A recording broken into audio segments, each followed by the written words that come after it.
Hai, selamat pagi, siang, dan malam. Gimana kabarnya? Moga selalu sehat dan bahagia ya. Ketemu lagi dengan Mami di review film yang selanjutnya yang berjudul Mulan, dengan para pemainnya yaitu Liu Yufei sebagai Mulan, Jet Li Kaisar Cina, dan Donnie Yen sebagai Komandan Tong. Yuk gak usah dilama-lamain lagi. Ini dia, check it out.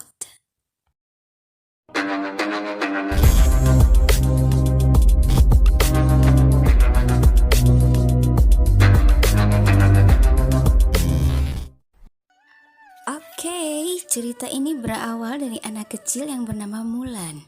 Terlihat Mulan sedang berlatih bela diri bersama ayahnya. Ayahnya itu bernama Hua Zhou. Sejak kecil Mulan memiliki kekuatan Qi. Apa itu Qi? Qi adalah ilmu energi atau sumber energi. Bisa juga disebut dengan tenaga dalam ya guys. Wow, keren ya. Selesai berlatih bela diri, Mulan kembali pulang ke rumah. Diceritakan di halaman rumah, Mulan kecil terlihat yang sedang berlari mengejar ayam yang akan dimasukkan ke kandangnya. Dan ayam pun lari ke dalam rumah tetangganya. Dan ayamnya naik ke atas genteng. Lalu Mulan pun lari mengejarnya naik ke atas genteng. Semua tetangganya dibuat terheran-heran dengan keberanian Mulan yang masih bocil itu. Pas Mulan mau turun, Mulan pun terpeleset. No!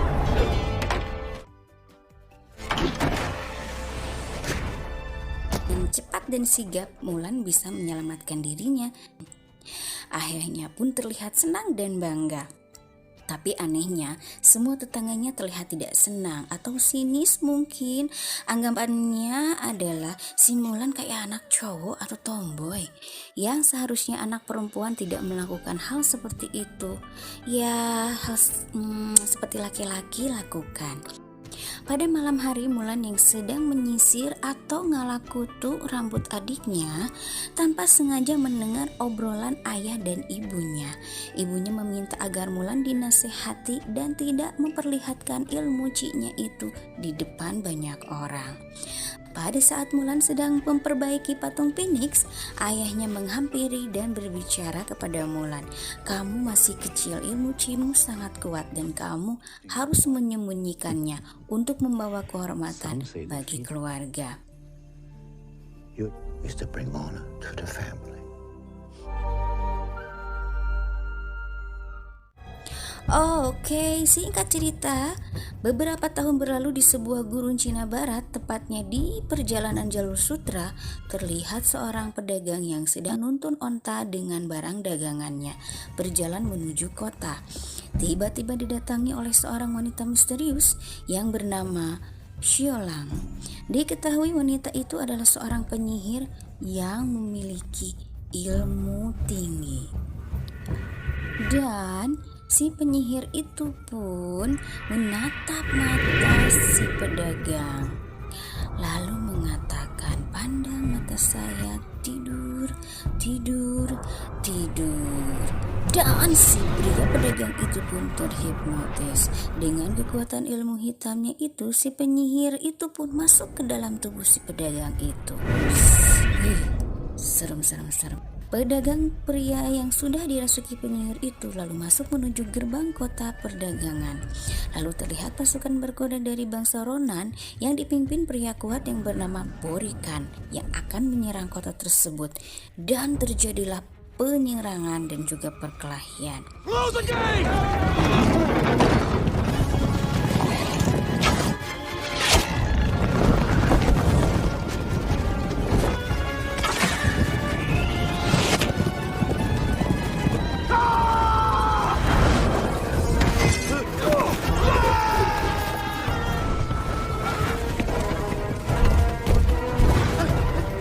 Singkat cerita, Borikan dan penyihir pun mengalahkan pasukan dari kota perdagangan dan menyisakan satu prajurit. Seperti biasa, si penyihir itu pun menyihirnya kembali atau menghipnotisnya. Tatap mata saya, tidur, tidur, dan tidur. Lalu kembali merasuki ke dalam tubuh si prajurit tersebut. Dan si prajurit itu pun pergi untuk melapor kepada sang kaisar. Tiba di kota kekaisaran, seorang prajurit yang sudah dirasuki melapor kepada kaisar bahwa ada penyerangan di mana wilayah utara sepanjang jalur sutra, 6 garnisun utara telah dibantai habis oleh pasukan Ronan yang dipimpin oleh Borikan. Oke, nice, masih di dalam kerajaan dengan kekhawatiran si kaisar takut terjadi ada apa-apa terhadap rakyatnya. Sang kaisar mengeluarkan titah atau perintah wajib militer di mana setiap keluarga harus mengirimkan satu anak laki-laki untuk dijadikan prajurit perang. Setelah mendengarkan obrolan kaisar, prajurit yang sudah dirasuki penyihir itu pergi dan terbang menuju ke tempat Borikan untuk melapor.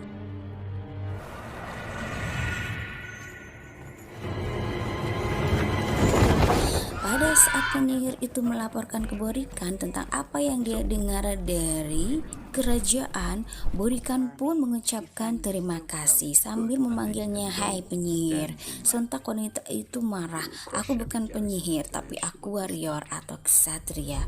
Walaupun kamu ksatria, tetaplah kamu seperti anjing hina yang diasingkan." Duh, sadis banget sih, sampai gitu banget bilangnya. "Bila mana aku menguasai kerajaan, akan kutempatkan kamu di sisiku." You have proved useful, witch. Not witch. We'll have a home.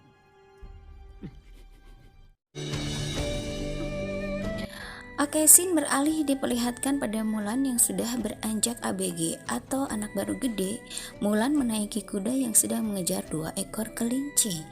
Sudah puas naik kuda, Mulan pun ke rumah. Setelah pulang ke rumah, Mulan cuci tangan, gosok gigi, lalu bobo.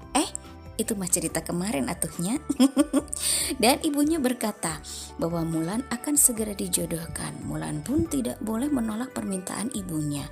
Dan kata si mak comlangnya, Mulan akan diajarkan menjadi wanita seutuhnya. Ya, diajarin etiket. Dan Mulan pun dipakaikan baju adat dan didandani dengan cantik.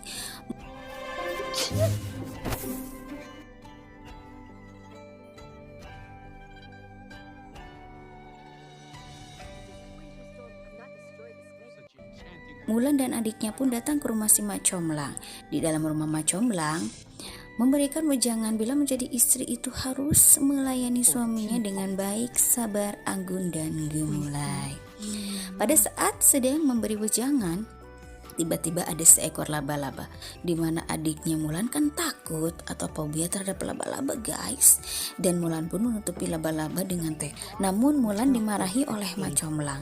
Ketika Mulan disuruh memindahkan dan mengangkat teko itu, tiba-tiba laba-laba itu merayap sehingga menimbulkan kegaduhan.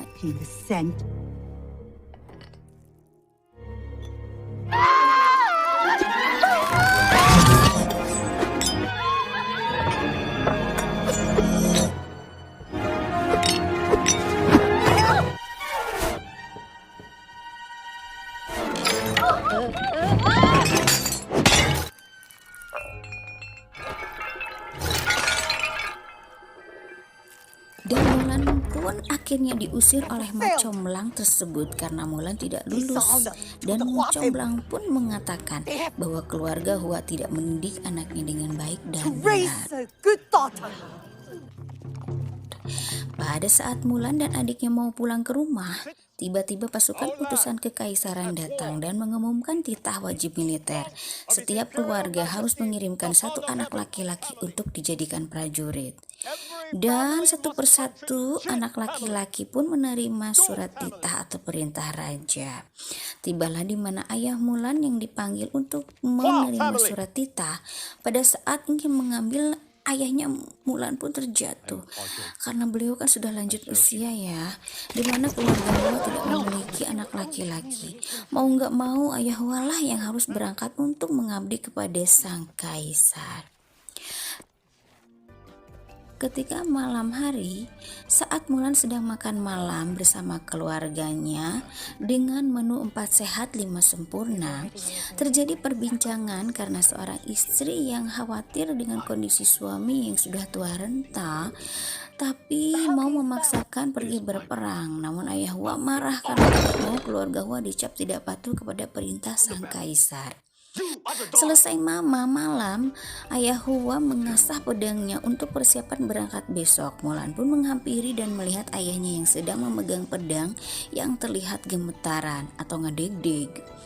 Karena sudah tua pada saat tengah malam dan semuanya sudah tertidur, Mulan pun mengambil pedang yang bertuliskan setia, berani, dan jujur.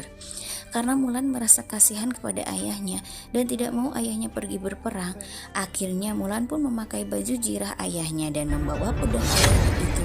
Lalu Mulan pun pergi untuk menggantikan ayahnya dan berpura-pura menjadi laki-laki.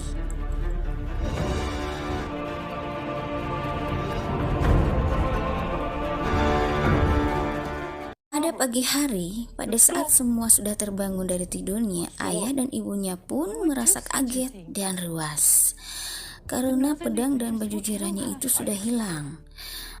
Pasti Mulan lah yang memakainya, berhubung beliau ayah yang baik dan seorang ayah hanya bisa berdoa kepada leluhurnya Dewa Phoenix agar selalu melindungi dan menjaga Mulan.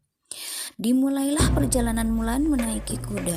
Berhubung perjalanan Mulan sangat jauh, Mulan pun tersesat karena perjalanan yang sangat jauh itu pun harus melewati gunung, melewati lembah, dan melewati sungai. Bentar, kayak ingat lagu waktu bocil ya. Mendaki gunung, lewati lembah, sungai mengalir indah ke samudra, menaiki kuda bertualang. Pitiring Ninja Hattori. Hai, next.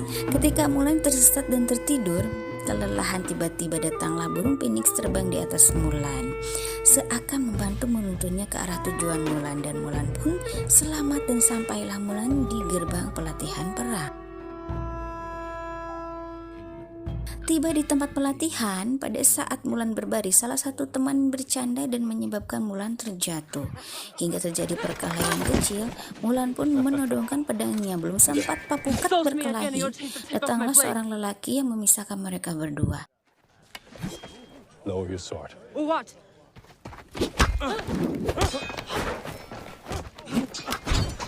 Lelaki tersebut adalah Komandan Tung. Komandan Tung adalah komandan tertinggi yang akan mengajarkan mereka bela diri, silat, main pedang, tombak, dan memanah. Komandan Tung bertanya kepada Mulan, siapa namamu? Dan Mulan pun menjawabnya dengan nama samaran, yaitu Hua Jun. Hua Jun, Commander. Singkat cerita, pada malam hari di tenda barak sedang berkumpul, Mulan merasa kebingungan. Pada saat Mulan masuk ke tenda, melihat temannya sedang bercanda membuka baju sampai kelihatan sensor ya guys. Pada saat Mulan kebingungan, datanglah Komandan Tung menawarkan siapa yang mau untuk jaga malam di pos depan. Dan Mulan pun akhirnya bersedia untuk jaga malam. Ya, secara kan kepala rubuh atuh di sana teh kan cowok semuanya. Di pagi hari pada saat berkumpul dan berbaris, Wakil Komandan Tung memberikan pengarahan. Bila mana kalau ada prajurit yang mencuri, membelot, dan membawa wanita ke dalam barak, apapun alasannya akan dihukum mati. Dan kalau ada prajurit yang tidak jujur atau bohong, hukumannya akan diusir atau diasingkan dan dipermalukan. Duh, jadi tidak enak budi gini, kata si Mulan. Latihan pun dimulai. Sang Komandan Tung memperlihatkan keahliannya bermain pedang, dan para prajurit itu pun mulai berlatih. Walaupun mereka belum ahli berlatih tombak, memanah, dan berlatih pedang. Lalu ada satu lagi latihan, yaitu mengangkat 2 ember yang berisikan air berjalan ke atas bukit. Jadi siapa aja prajurit yang mampu berjalan sampai ke atas bukit, jadi dialah prajurit yang kuat dan hebat. Waktu demi waktu dengan semangat perjuangan 45, mereka pun berlatih dengan semangat. Mereka mulai mahir bela diri, silat, menggunakan tombak pedang dan memanah. Pada saat berlatih tombak yang disaksikan Komandan Tung, Mulan sering dipermalukan dan tidak mengenakan oleh Hong Hui. Mungkin Hong Hui beranggapan Mulan bodoh atau cupu ya, makanya Hong Hui selalu membulinya terus-terusan. Berhubung Mulan sudah kesal, akhirnya Mulan pun menunjukkan kemampuan ciknya itu dan membuat teman-temannya itu pun bengong karena keahlian Mulan yang luar biasa.